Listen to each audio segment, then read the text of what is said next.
Hello guys, welcome to our ইওয়ান tattoo studio. তো আজকে ছিল রবিবার, আর রবিবার আমাদের স্টুডিওতে সচরাচর প্রচুর ভিড় থাকে, সেরকমই আজকেও ছিল। এখানে মানিকদা একটা কভার আপের কাজ করছিল। এই দাদাটার পায়ে একটা আউলের ট্যাটু ছিল, যেটা অন্য একটা ট্যাটু দিয়ে কভার আপ করানো হচ্ছিল। আর এখানে আকাশদা এই ভাইটার হাতে একটা মা কালীর ট্যাটু করাচ্ছিল।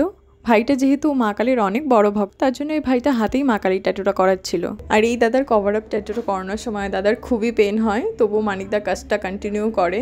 আর এই হলো ট্যাটুটার ফাইনাল রেজাল্ট। তোমরা কমেন্ট করে জানিও কভার আপ ট্যাটুটা কেমন লাগলো। আর এখানে আমাদের হয়ে যায় আরেক সমস্যা, আমাদের ফুট প্যাটেলটা একটু সমস্যা করে। মানিকদা এটাকে ফিক্স করার চেষ্টা করছিল, কিন্তু এটাতে তবুও কিছুই করা গেল না। আর আকাশ এখানে আরেকটা নেম ট্যাটু শুরু করে। তো এই দাদা একজন বাইক লাভার, তাই দাদা নিজের নামটাই একটু ইউনিক স্টাইলে লেখা ছিল, যেখানে বাইক লাভার শুভ লেখাটা হয়, তোমরা দেখতেই পাচ্ছ।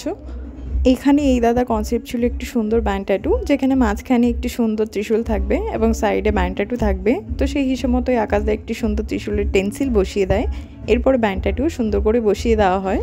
আর এখানে মানিকদা ব্যান্ড ট্যাটুটা শেষ করে আরেকটি ট্যাটু করতে শুরু করে, যেখানে দাদার কনসেপ্ট ছিল ঘাড়ে কিছু ছোট ছোট বার্ড হবে। আর আমাদের এত সমস্ত কাজ করতে করতে বেজে যায় রাত 10টা।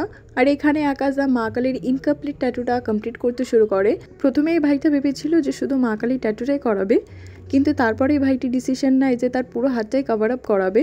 তো এই ছিল ভাইটির পুরো হাতের ফাইনাল রেজাল্ট। তোমাদের কেমন লেগেছে অবশ্যই আমাদেরকে কমেন্টে জানিও। দেখা হচ্ছে নেক্সট ভিডিওতে। Bye bye.